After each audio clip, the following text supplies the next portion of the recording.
Hello, അസ്സലാമലൈക്കും, നമസ്കാരം. എന്താണ് വിശേഷമൊക്കെ? അപ്പോൾ നമുക്കിന്ന് ഓയിലൊക്കെ കുറച്ചിട്ട് നല്ലൊരു ചിക്കൻ പൊരിച്ചത് ഉണ്ടാക്കാം അല്ലേ? അപ്പോൾ ഈ ഒരു ചിക്കൻ പൊരിച്ചത് ഞാൻ ഇടയ്ക്കിടയ്ക്ക് വീട്ടിലുണ്ടാക്കി കൊടുക്കാറുള്ളതാണ് കേട്ടോ. ഇവിടെ വീട്ടിലെല്ലാവർക്കും ഇഷ്ടമാണ്. കഴിച്ചവരൊക്കെ ചോദിക്കാറുണ്ട് എങ്ങനെ ഉണ്ടാക്കാറ് എന്നുള്ളത്. അപ്പോൾ അത് നിങ്ങൾക്കും കൂടി കാണിച്ചു തരാമെന്ന് വിചാരിച്ചിട്ടാണ്. ഇനി ചിക്കൻ പൊരിച്ചതൊന്നും അങ്ങനെ പുറത്തുനിന്ന് മേടിപ്പിക്കാറില്ല കേട്ടോ. നമ്മളെ വീട്ടിൽ തന്നെ ഉണ്ടാക്കിയെടുക്കുകയും ചെയ്യുക. അപ്പോൾ നമുക്ക് ധൈര്യമായിട്ട് മക്കൾക്ക് കൊടുക്കാമല്ലോ. അപ്പോൾ അത് കാരണം വീട്ടിൽ തന്നെ ഉണ്ടാക്കാറ്. നമുക്ക് എയർ ഫ്രയറിൽ വെച്ചിട്ട് ഉണ്ടാക്കിയെടുക്കാം കേട്ടോ. അപ്പോൾ ഞാനിന്ന് കുറച്ച് ഓയിലൊക്കെ ഒഴിച്ചിട്ടാണ് പൊരിച്ചെടുക്കുന്നത്. രണ്ട് രീതിക്കും നമുക്ക് ഉണ്ടാക്കിയെടുക്കാം. നമ്മൾ ചിക്കൻ ഫ്രൈ ചെയ്തൊക്കെ ഒരെണ്ണം പുറത്തുനിന്ന് മേടിക്കണം, അതേ കാശ് കൊണ്ട് നമുക്ക് രണ്ടെണ്ണം മേടിച്ചിട്ട് വീട്ടിൽ തന്നെ ഫ്രൈ ചെയ്തെടുക്കാം. അപ്പോൾ അതല്ലേ ലാഭം. പിഷ്കത്തി ആയതുകൊണ്ടല്ല കേട്ടോ. എന്നാലും കുറച്ചൊക്കെ നമ്മൾ പിഷ്ക്ക് കാണിക്കണം. ഇടയ്ക്ക് വല്ലപ്പോഴും മേടിച്ച് കൊടുക്കുക. അത് വിചാരിച്ചിട്ട് എന്നും നമുക്ക് പുറത്തുനിന്ന് മേടിച്ച് കൊടുക്കാനൊന്നും പറ്റില്ലല്ലോ. അപ്പോൾ നമ്മൾ വീട്ടിൽ തന്നെ ഇതുപോലെ മക്കൾക്ക് ഉണ്ടാക്കി കൊടുക്കുക. കൂടുതൽ നേരം പാചകം അടിച്ച് നിങ്ങളതിനെ ബോറടിപ്പിക്കില്ലേ, നമുക്കിത് ഉണ്ടാക്കാൻ നോക്കാമല്ലേ. അപ്പോൾ അതിന് വേണ്ടിയിട്ട് നമുക്കൊരു മസാലക്കൂട്ട് ഉണ്ടാക്കിയെടുക്കണം. ഗ്രാമ്പു, പട്ട, ഏലക്ക, പിന്നെ പെരിഞ്ചീരകം, നല്ല ജീരകം. അപ്പോൾ ഇതൊക്കെയാണ് കേട്ടോ നമ്മൾ ഇട്ട് കൊടുക്കുന്നത്. അപ്പോൾ ഗ്രാമ്പു ഇട്ട് കൊടുത്തു, പട്ട ഇട്ട് കൊടുത്തു, പിന്നെ പെരിഞ്ചീരകം ഇട്ട് കൊടുത്തു, ഏലക്ക, പിന്നെ എരിവിന് ആവശ്യമുള്ള കുരുമുളകും കൂടി. കുരുമുളക് വേഗം പൊടിച്ച് കിട്ടാൻ വേണ്ടിയിട്ടാണ് കേട്ടോ ഇതിലിട്ടിട്ട് ഒന്ന് ചൂടാക്കി എടുക്കുന്നത്. അപ്പോൾ ഇതൊന്ന് ചൂടാക്കി എടുക്കുക. കുരുമുളക് ഞാൻ ലാസ്റ്റാണ് കേട്ടോ ഇട്ട് കൊടുത്തത്. മറ്റേതൊക്കെ ഒന്ന് ചെറുതായിട്ടൊന്ന് പൊട്ടി വരുന്ന ഒരു സമയത്താണ് കുരുമുളകും കൂടി ഇട്ട് കൊടുത്തത്. അപ്പോൾ ഇതായിട്ടുണ്ട്. ഇത് നമുക്കൊന്ന് പൊടിച്ചെടുക്കണം. അപ്പോൾ അത് മാറ്റി വെക്കുക. ആ പാനിൽ നിന്ന് മാറ്റി കൊടുക്കണം കേട്ടോ, അല്ലെങ്കിൽ അത് ഇരുന്ന് കരിയും. നമുക്ക് വേറെ പാത്രത്തിലേക്ക് ഇട്ട് കൊടുക്കാം. ചെറിയ ജീരകം ഉണ്ടല്ലോ, അപ്പോൾ ഞാൻ 2 ജീരകം ഇട്ട് കൊടുത്തിട്ടുണ്ട്. നിങ്ങൾക്ക് ഇഷ്ടമുള്ള ജീരകം നിങ്ങൾ ഇട്ട് കൊടുത്താൽ മതി. ചെറിയ ജീരകം എന്തായാലും ഇട്ട് കൊടുക്കണം കേട്ടോ. ചെറിയ ജീരകം ഇട്ട് കൊടുത്താലാണ് ഒരു മണം വരുള്ളൂ. പിന്നെ എന്താ നമുക്കിതൊന്ന് ചതച്ചെടുക്കാൻ വേണ്ടിയിട്ടാണ്. സബോള ഉണ്ട്, തക്കാളി ഉണ്ട്, വെളുത്തുള്ളി ഉണ്ട്, ഇഞ്ചി ഉണ്ട്, മല്ലിയില ഉണ്ട്. അപ്പോൾ ഇത്ര മതി നമുക്കൊന്ന് ചതച്ചെടുക്കാൻ വേണ്ടിയിട്ട്. അപ്പോൾ അതെല്ലാം കൂടി ചതച്ചെടുത്ത് കൊടുത്തിട്ടുണ്ട്. ചതക്കല്ല, നമ്മളത് അരച്ചെടുക്കുകയാണ് ചെയ്തത്. പിന്നെ അത് ആ മസാല പൊടിച്ചെടുത്തിട്ടുണ്ട്. അപ്പോൾ അതോട് മാറ്റി വെക്കുക. ഇനി ചിക്കൻ ഒന്ന് കായം വരട്ടിയെടുക്കണം. അപ്പോൾ അതിനായിട്ട് നമുക്ക് ആദ്യം ഈ ഒരു മസാല ഇട്ട് കൊടുക്കുക. അപ്പോൾ അതാ ഒരു പാത്രത്തിലേക്ക് മസാല ഇട്ട് കൊടുത്തിട്ടുണ്ട്. ഇനി നമുക്ക് ഗരം മസാലയും കൂടി ഇട്ട് കൊടുക്കുക കേട്ടോ. അപ്പോൾ അത് മുഴുവനായിട്ട് ഇട്ട് കൊടുക്കണില്ല, ഞാൻ കുറച്ച് ഇട്ട് കൊടുക്കണമല്ലോ. നമുക്ക് ആവശ്യമുണ്ടെങ്കിൽ വീണ്ടും ഇട്ട് കൊടുക്കാമല്ലോ. അപ്പോൾ പൊടിക്കുമ്പോൾ കുറച്ചധികം പൊടിച്ചെടുത്തതാണ്. അപ്പോൾ ഇതിനി അടുത്ത പ്രാവശ്യം നമുക്ക് പൊടിക്കുമ്പോൾ എടുക്കുക. അപ്പോൾ അതവിടെ മാറ്റി വെച്ചിട്ടുണ്ട്. ഇനി ഇതിലേക്ക് ആവശ്യത്തിലുള്ള മഞ്ഞൾപ്പൊടി, ഇനി കുരുമുളക് പൊടി. നമ്മൾ ചതക്കുമ്പോൾ കുരുമുളക് ചതച്ചെടുത്തിട്ടുണ്ട്, എന്നാലും കുറച്ച് കുരുമുളക് പൊടി ഇട്ട് കൊടുത്തിട്ടുണ്ട്. ഇനി കാശ്മീരി ചില്ലിയാണ് കേട്ടോ, നമുക്കൊരു കളറിന് വേണ്ടിയിട്ടാണ്, അതും കൂടി ഇട്ട് കൊടുത്തിട്ടുണ്ട്. ഇതിലേക്ക് ആവശ്യമുള്ള ഉപ്പ് ഇട്ട് കൊടുക്കും. നമ്മൾ ചിക്കനും കൂടി ഉള്ള ഉപ്പും കൂടി ഇട്ട് കൊടുക്കണം. അപ്പോൾ ഉപ്പിട്ട് കൊടുത്തു. ഇനി ഇതാ ഒരു കോഴിമുട്ടയും കൂടി പൊട്ടിച്ചൊഴിച്ചിട്ടുണ്ട് കേട്ടോ. ഇനി ഇത് നന്നായിട്ട് ഒന്ന് കൂട്ടി യോജിപ്പിച്ചെടുക്കണം. അപ്പം ഞാൻ ഇതിലേക്ക് തൈരോ അല്ലെങ്കിൽ ചെറുനാരങ്ങ നീരോ സുർക്ക അങ്ങനെ ഒന്നും ഒഴിച്ചു കൊടുക്കണില്ല കേട്ടോ. ഒരു തക്കാളി മാത്രമേ ഉള്ളൂ. ഇനി നമുക്കിത് കഴിക്കുന്ന സമയത്ത് വേണമെങ്കിൽ ചെറുനാരങ്ങൊക്കെ പിഴിഞ്ഞിട്ട് കഴിക്കാം കേട്ടോ. അപ്പോൾ പുളിയൊക്കെ ഇഷ്ടമുള്ളവരാണെങ്കിൽ നിങ്ങൾ ചെറുനാരങ്ങ കൂട്ടിക്കോളും. ഞാനിപ്പോൾ അതൊന്നും ചേർക്കണില്ല. എത്ര സ്പൂൺ വെച്ചിട്ട് ഇളക്കിയെടുത്താലും നമ്മൾ കൈ വെച്ചിട്ട് ഒന്ന് മിക്സ് ചെയ്തെടുത്താലാണല്ലേ ഒരു സമാധാനം ഉണ്ടാവുള്ളൂ. അപ്പോൾ ഞാൻ കൈ വെച്ചിട്ട് നന്നായിട്ടൊന്ന് ഇളക്കിയെടുത്തിട്ടുണ്ടായിരുന്നു. ഇനി ചിക്കൻ ഇതുപോലെ വരഞ്ഞ ചിക്കൻ വെച്ച് കൊടുക്കുക. അപ്പോൾ നമ്മൾ കഴുകി മുന്നേ വരാൻ വെച്ചതായിരുന്നു. ഇനി ഓരോ ചിക്കൻ പീസ് എടുത്തിട്ട് അതിലിട്ടതിന് ശേഷം നമ്മൾ മസാല നന്നായി കൈ വെച്ചിട്ട് തന്നെ എല്ലാ ഭാഗത്തേക്ക് ആക്കി കൊടുക്കണം കേട്ടോ. നമ്മൾ സ്പൂൺ വെച്ചിട്ട് ഇളക്കിയാലൊന്നും ആ ഒരു മസാല എല്ലാ ഭാഗത്തേക്കും ആവില്ല. എനിക്ക് കൈ വെച്ചിട്ട് ഒന്നിങ്ങനെ മസാല തേച്ച് പിടിപ്പിച്ചാലാണ് കേട്ടോ എല്ലാ ഭാഗത്തേക്കും മസാല ആയി എന്നുള്ളൊരു തോന്നലുണ്ടാവുള്ളൂ. അപ്പോൾ ഇതാ ഓരോന്നോരോന്നായിട്ട് നമ്മൾ മസാലകൾ തേച്ചിട്ട് ഇതാ മാറ്റി വെക്കണം. അല്ലെങ്കിൽ ഇപ്പോൾ 2-3 ദിവസമായിട്ട് ഞാൻ അങ്ങോട്ട് വോയിസ് കൊടുക്കുന്ന സമയത്ത് ഞങ്ങൾ മീൻകാരന് ഭയങ്കര കൂക്കി വിളിക്കില്ല, അല്ലെങ്കിൽ ഉണ്ടാവില്ല. അപ്പോൾ നിങ്ങൾ കേട്ടുകൊണ്ടിരിക്കുന്ന മീൻകാരൻ വന്നിട്ട് വിളിക്കുന്നതാണ് കേട്ടോ. അപ്പോൾ അതാ ഇതുപോലെ ചിക്കൻ മസാല പരട്ടിയിട്ട് നമ്മളൊരു പാത്രത്തിലേക്ക് മാറ്റി വെക്കുന്നുണ്ട്. അപ്പോൾ ഇത് മുഴുവനായിട്ട് ഞാൻ പൊരിച്ചെടുക്കണമെന്നില്ല കേട്ടോ. ഇത് കുറച്ച് ഫ്രിഡ്ജിൽ വെക്കുക, ആവശ്യമുള്ളപ്പോഴത്ത് പൊരിച്ച് കൊടുക്കാമല്ലോ. അപ്പോൾ നമുക്ക് രാവിലേക്കൊക്കെ ആണെങ്കിൽ തലേദിവസം തന്നെ ഇതുപോലെ മസാല പരട്ടിയിട്ട് നമുക്ക് ഫ്രിഡ്ജിൽ വെച്ചാൽ മതി.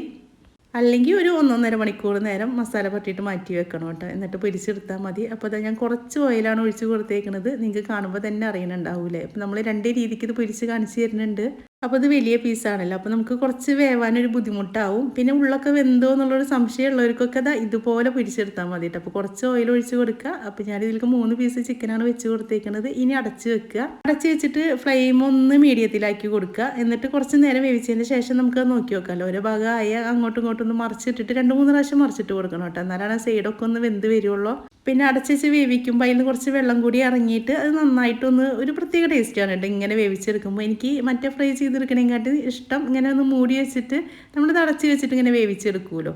അപ്പോൾ ആ ഒരു ഓയിലിൻ്റെ ഇത് ഉണ്ടാവുകയും ചെയ്യും. പിന്നെ മസാല ഉള്ളിലൊക്കെ നന്നായി പിടിച്ച് നല്ല വെന്ത് വന്നിട്ടുണ്ടാവും കേട്ടോ. അപ്പോൾ എനിക്ക് ഇങ്ങനെയാണ് ഇഷ്ടം. അപ്പോൾ നിങ്ങൾക്ക് എന്താണ് ഇഷ്ടം എന്നുള്ളതും കൂടി ഒന്ന് കമൻറ്റിൽ പറയണേ. അപ്പോൾ 2 ഇതാ ഇതുപോലെ പൊരിച്ചെടുക്കുന്നുണ്ട് കേട്ടോ. നമ്മുടെ ഫ്രൈ പാനിൽ കുറച്ച് ഓയിൽ ഒഴിച്ചിട്ട് ഇതാ ഇതുപോലെ ഇങ്ങനെ മറിച്ചിട്ടിട്ട് വേവിച്ചെടുക്കുന്നുണ്ട്. ഇങ്ങനെ ആയാലും വേവൊക്കെ ചെയ്യും, പക്ഷേ എനിക്ക് അങ്ങനെ വേവിച്ചെടുക്കുമ്പോഴാണ് ഒന്നും കൂടി ഒരു തൃപ്തിയാവുക. ആ ഉള്ളൊക്കെ വെന്തു എന്നുള്ളൊരു സമാധാനം ഉണ്ടാവുക കേട്ടോ. ഇങ്ങനെ വേവിച്ചാലൊരു പേടിയാണ്, ഉള്ളിൽ വെന്തിട്ടില്ലെങ്കിലോ എന്നുള്ളൊരു ചെറിയൊരു പേടി ഉണ്ടാവും വലിയ പീസായതുകൊണ്ട്.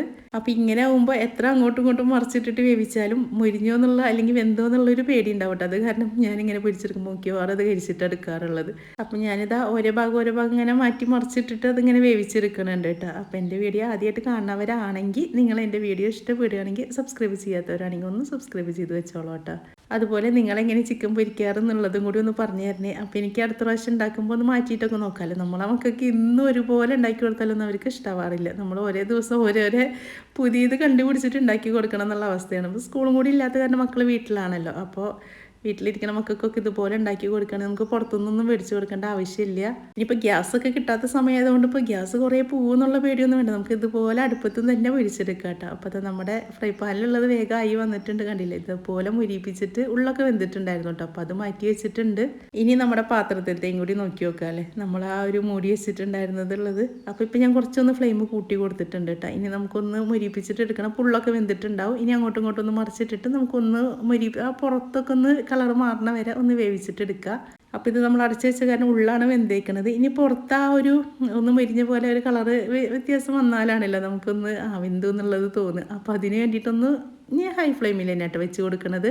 ഇനി അങ്ങനെ കിടന്നിട്ടൊന്ന് കളറൊക്കെ ഒന്ന് മാറി ഒന്ന് പുറമൊക്കെ ഒന്ന് മുരിഞ്ഞ് വന്നോട്ടെ. അപ്പോൾ ഇത് പൊറാട്ടയിലേക്കൊക്കെ അടിപൊളിയാണ് കേട്ടോ. നമ്മൾ പൊറാട്ട ഒക്കെ മേടിക്കുന്ന സമയമാണെങ്കിൽ ഇതുപോലൊക്കെ ഒന്ന് ഉണ്ടാക്കിയെടുത്താൽ മതി. ഞാൻ പറഞ്ഞല്ലോ, നമുക്ക് എയർ ഫ്രയറിൽ വെച്ചിട്ടും ഇതുപോലെ ആക്കിയെടുക്കാം. അപ്പോൾ ഇത്രയും കൂടി ഓയിലിൻ്റെ ആവശ്യമില്ല. പിന്നെ ഇത് കണ്ടില്ല, ഇതിൽ ഓയിലൊന്നും അങ്ങനെ കുടിച്ചിട്ടൊന്നുമില്ല കേട്ടോ. നമ്മൾ ആദ്യം ഒഴിച്ച അതേ ഓയിൽ തന്നെ അതിലുണ്ട്. നമ്മൾ അടച്ചു വെച്ചിട്ട് വേവിക്കുകയല്ലേ ചെയ്തത്. അപ്പോൾ ഓയിലൊക്കെ കുറച്ച് നിങ്ങൾക്കൊരു ചിക്കൻ പൊരിക്കണം എന്നൊക്കെ ഉണ്ടെങ്കിൽ ഇതുപോലെ ഒന്ന് ഉണ്ടാക്കി നോക്കി നോക്കൂ കേട്ടോ. പിന്നെ ഇതിൻ്റെ മസാലയുടെ പേര് എന്ത് ചിക്കനാണെന്നൊന്നും എനിക്കറിയില്ല. അതിനെന്താണെന്ന് നിങ്ങൾ പേരിട്ടോളൂ. അപ്പോൾ ഈ ഒരു മസാലയിൽ ഉണ്ടാക്കിയെടുത്ത് അടിപൊളിയാണ്. ഇതിൻ്റെ മീതെ നമുക്ക് കുറച്ച് പച്ചമുളകും കുറച്ച് കറിവേപ്പിൻ്റെ എല്ലാം കൂടി ഇതുപോലെ ഒന്ന് മുരിപ്പിച്ചിട്ട് എടുക്കാം കേട്ടോ. ഈ ഒരു പച്ചമുളക് ഇതിൻ്റെ കൂടെ കഴിക്കാൻ നല്ല രസമാണ്. പിന്നെ എരിവില്ലാത്ത പച്ചമുളകാണ്. അപ്പോൾ ഞാൻ ഈ ചോറിലേക്കൊക്കെ ഇതുപോലെ പൊരിച്ചെടുക്കാറുണ്ട് കേട്ടോ. നമ്മൾ ഉണ്ടാക്കിയെടുത്ത ചിക്കൻ ഓരോന്ന് ഇതുപോലെ ഒരു പ്ലേറ്റിലേക്ക് വെച്ച് കൊടുക്കുക. കണ്ടില്ല, ഓയിലൊന്നും ഇല്ല. നിങ്ങൾക്ക് കാണുമ്പോൾ തന്നെ മനസ്സിലാവണുണ്ടാവും. ഉള്ളൊക്കെ വെന്തിട്ട് നല്ല ചിക്കൻ പൊരിച്ചതാണ്. അപ്പോൾ ധൈര്യമായിട്ട് ഇതുപോലെ ഉണ്ടാക്കിയെടുക്കുക. ഞാനത് നിങ്ങൾ ഉണ്ടാക്കുകയാണെങ്കിൽ ഞാൻ പറയാം, നമ്മൾ അടച്ചു വെച്ചിട്ട് ഉണ്ടാക്കിയെടുക്കണം എന്നുള്ളതാണ് കേട്ടോ. അങ്ങനെ ആകുമ്പോഴാണ് ഒന്നും കൂടി രുചി കൂടുകയും ചെയ്യുക. നമുക്ക് പെട്ടെന്ന് വെന്തു എന്നൊക്കെ ഉള്ള ഒരു തോന്നലുണ്ടാവുക. അങ്ങനെ വലിയ പീസായതുകൊണ്ട് ചെറുതാണെങ്കിൽ നിങ്ങൾ ഓയിലിട്ടിട്ട് പൊരിച്ചെടുത്തോളോ, അല്ലെങ്കിൽ നിങ്ങൾ ഇതുപോലെ അടച്ചു വെച്ചിട്ട് ഉണ്ടാക്കിയെടുത്തോളൂ കേട്ടോ. അപ്പോൾ ഞാനിതിലേക്ക് ബട്ടൂറാണ് ഉണ്ടാക്കിയിട്ടുണ്ടായിരുന്നത്. രാവിലെയൊക്കെ ആയിരുന്നു. അപ്പോൾ രാവിലെയൊക്കെ ഉണ്ടാക്കുകയാണെങ്കിൽ നമുക്ക് തലേദിവസം ഇതുപോലൊക്കെ മസാല ഉണ്ടാക്കിയിട്ട് ഫ്രിഡ്ജിൽ വെക്കുകയാണെങ്കിൽ നമുക്ക് രാവിലെ എടുത്തിട്ട് വേഗം പൊരിച്ചെടുക്കാൻ സുഖമാണല്ലോ. ഇതിലേക്ക് ബട്ടൂറേങ്കാട്ടും കൂടുതൽ എനിക്കിഷ്ടം പൊറോട്ട വെച്ചിട്ട് കഴിക്കാൻ വേണ്ടിയിട്ടാണ് കേട്ടോ. പിന്നെ ഇപ്പോൾ രാവിലെ ഒന്നും നമുക്ക് പൊറോട്ട കിട്ടില്ലല്ലോ. അപ്പോൾ അത് കാരണം ഞാൻ ബട്ടൂറ ഉണ്ടാക്കിയെടുത്ത്. ഞാനിവിടെ എരിവിന് മുളക് പൊടി ഇടാഞ്ഞത് നമ്മൾ കുരുമുളക് പൊടി അത്യാവശ്യത്തിന് ഇട്ട് കൊടുത്തിട്ടുണ്ടായിരുന്നു. ആ കുരുമുളക് പൊടിയുടെ ആ ഒരു എരിവുള്ളതുകൊണ്ടാണ് കേട്ടോ മുളക് പൊടി ഇട്ട് കൊടുക്കാഞ്ഞത്. ഇനി നിങ്ങൾക്ക് നല്ല എരിവൊക്കെ വേണമെന്നുണ്ടെങ്കിൽ മുളക് പൊടി ഇട്ട് കൊടുത്തോളൂ കേട്ടോ. അതുകൊണ്ടൊന്നും ഒരു പ്രശ്നവുമില്ല. അടിപൊളിയാണ്. ഈ ഒരു മസാലയിൽ ഉണ്ടാക്കിയെടുത്താൽ ധൈര്യമായിട്ട് ഉണ്ടാക്കിയെടുക്കുക. അതുപോലെ ഉണ്ടാക്കിയിട്ട് നിങ്ങൾക്ക് ഇഷ്ടപ്പെടുകയാണെങ്കിൽ എന്നോട് വന്ന് പറയണം കേട്ടോ. അപ്പോൾ നമ്മുടെ ചിക്കനൊക്കെ നന്നായി ഉള്ളൊക്കെ വെന്ത് വന്നിട്ടുണ്ട്. അപ്പോൾ ഇൻഷാ അല്ലാഹ് ഇനി നല്ലൊരു വീഡിയോ ആയിട്ട് നമുക്ക് അടുത്ത ദിവസം കാണാം.